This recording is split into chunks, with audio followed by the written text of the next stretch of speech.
நம்ம எல்லாருக்குமே பிடிச்ச, குறிப்பாக குழந்தைங்களுக்குலாம் ரொம்ப பிடிச்ச இமான் அண்ணாச்சி அவர்களை பேச அழைக்கிறேன். ஸோ இதில் ஒரு முக்கியமான கேரக்டர் பண்ணியிருக்கீங்கன்றது படம் பார்த்தவங்க சொன்னாங்க.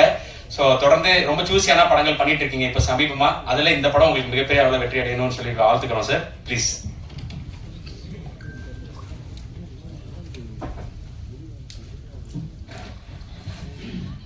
இதோட வந்திருக்கக்கூடிய எங்கள் உள்ளவங்களுக்கும் என்னுடைய வாழ்த்துக்களும் வரவேற்புகளும்.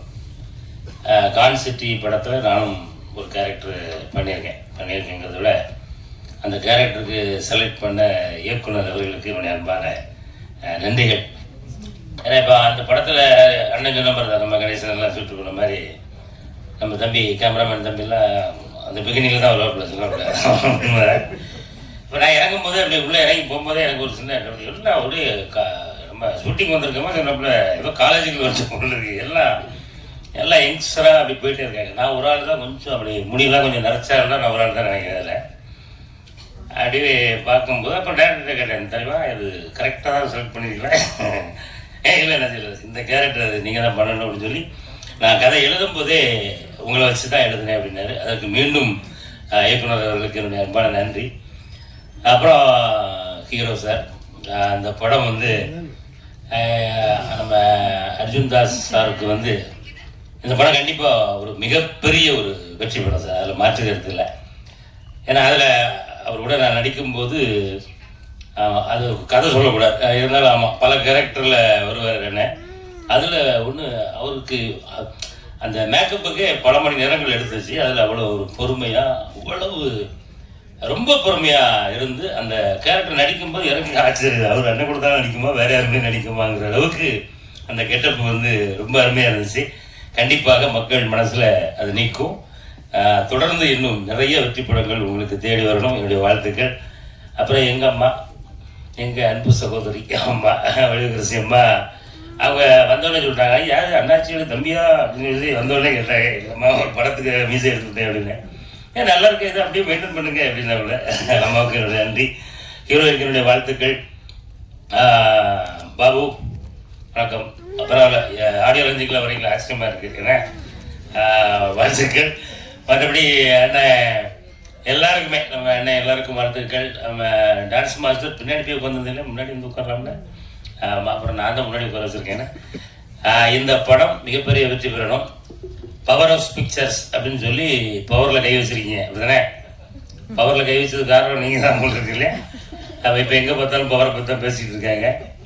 அதனால் பவர்ஃபுல்லான ஒரு படம், பவரான நேரத்தில், பவர் கட் ஆகிட்டு இருக்கிற இந்த நேரத்தில் வர்றது பவர்ஃபுல்லான ஒரு வெற்றி நமக்கு கன்ஃபார்ம் அப்படிங்கிறத வாழ்த்தி விடைபெறுகிறேன். நன்றி, வணக்கம். ஒரு கேரக்டர் பண்ணியிருக்காரு அப்படின்னு சொல்லி இப்போ பேசினவங்க சில பேர் சொன்னாங்க. ஸோ ட்ரெய்லர்லாம் பார்க்கும்போது 2-3 ஷார்ட்ஸில் அவரோட பர்ஃபார்மன்ஸ் ரொம்ப சூப்பராக இருக்குன்றது நம்ப மாதிரி இருக்கு. சதா அவர்களை அன்புடன் பேச அழைக்கிறோம்.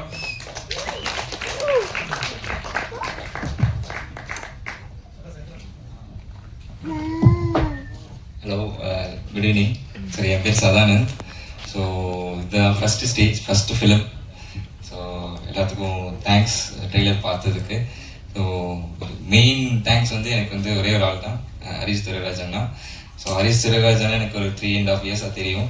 ஸோ இந்த கதை வந்து ஸ்கிரிப்டில் இருந்து கூட இருந்திருப்போம், ஆனால் எனக்கு தெரியாது. திடீர்னு ஒரு நாள் கூப்பிட்டு இந்த மாதிரி இந்த ஸ்கிரிப்டில் ஒரு வாய்ப்பு இருக்குது பண்ணுறியா அப்படின்னு மாதிரி கேட்டாங்க. சரி நான் பண்ணுறேன் அப்படின்னு சொல்லி சொன்னேன். ஸோ அப்படி தான் மூவ் ஆச்சு. ஸோ எனக்குன்னு ஒரு தனி ட்ரெயினர் வச்சுருந்தாங்க, சஞ்சீவ்னு சொல்லி ஒருத்தர் இருக்கார், இங்கே தான் இருக்கார் அவர். ஸோ அவர் தான் ரிஹர்சல் மாதிரி போய் ஒரு வாரம் ஷூட்டுக்கு முன்னாடி போய் டைலாக்லாம் எடுத்து படித்து மனப்பாடம் பண்ணி ஷூட்டுக்கு போகணுன்னே ஷூட்டில் டைலாக் அடிச்சுட்டு புதுசாக ஒரு டைலாக் கொடுத்தாங்க. 5 நிமிஷத்துக்கு முன்னாடி ஒரு டைலாக் கொடுத்தாங்க. அது ஒரு பெருசாக மனப்பாடம் பண்ணி திருப்பி பேசு அப்படின்னாங்க. அண்ணா என்னென்ன சொல்கிறீங்க. ஸோ அப்படிதான் வந்து இருந்துச்சு, ஒரு நல்ல எக்ஸ்பீரியன்ஸ். ஸோ ட்ரெய்லர் பார்த்துருப்பீங்க, படத்தில் பார்த்துட்டு சப்போர்ட் பண்ணுங்கள். ஸோ கூட அர்ஜுன் சார் வந்து எனக்கு ஸ்பேஸ் கொடுத்து என்னைய வந்து ரொம்ப கம்ஃபர்டபுளாக ஃபீல் பண்ணி அந்த மாதிரி எனக்கு கொடுத்தாங்க. ஸோ அவர் அர்ஜுன் சார், இமான் அனர்ஜி சார் கூட நான் நடிச்சிருக்கேன்.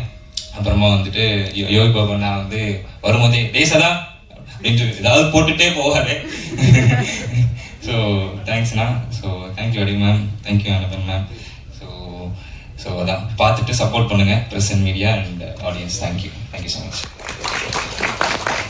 மிஸ் பண்ணிட்டேன் தம்பி நாகராஜ் ப்ரொடக்ஷன் மேனேஜரு. ஏன்னா இந்த மாதிரி படங்களுக்கு அப்படி ஒரு நல்ல ஒரு மேனேஜர் அமைஞ்சா தான் ப்ராஜெக்ட் நல்லா மூவ் ஆன் ஆகும். ஸோ அதை கரெக்டாக ஆர்டிஸ்ட்டை பேசுகிறது, டெக்னீஷியன் பேசுகிறது, அசம்பிள் பண்ணுறது வந்து ஸோ ரொம்ப நேர்மையாக ரொம்ப ஒரு அழகாக டீல் பண்ணி அசம்பிள் பண்ணி இந்த ப்ராஜெக்டை அழகாக கொண்டாடுறதுக்கு ஒரு முக்கிய காரணம் தம்பி. அவருக்கு நான் நன்றி. தேங்க்யூ.